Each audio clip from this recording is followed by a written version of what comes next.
উচ্চ বিদ্যালয়ে নবম শ্রেণীর ছাত্রী, কিন্তু আমি এখন যেটা বুঝতে পারছি যে আমাদের স্কুলে টিচার না থাকার কারণে না আমাদের পড়াশোনার একটা ক্ষতি হচ্ছে।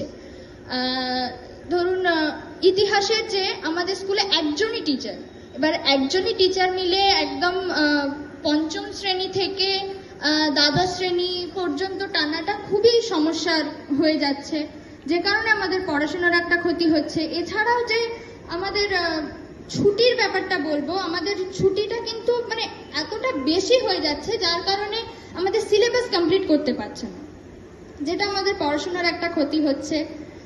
এগুলোই, মানে এছাড়া আর কিছু নেই, শুধু সমস্যাটা হচ্ছে টিচার নেই, এটাই হচ্ছে মেন প্রবলেম।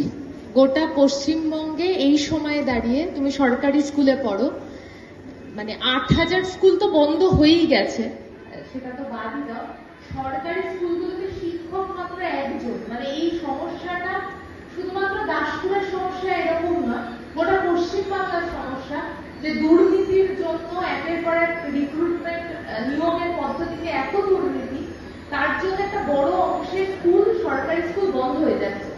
এবং সব থেকে বেশি এর ফলে মেয়েরা, মানে বাড়িতে স্বাভাবিকভাবে স্কুল বন্ধ হয়ে গেলে, কাছের স্কুল বন্ধ হয়ে গেলে দূরের স্কুলে আর পাঠাতে, মেয়েদেরকে পাঠানোর ক্ষেত্রে বাবা মা একটু ভয় পায়, এই সমস্যা হচ্ছে।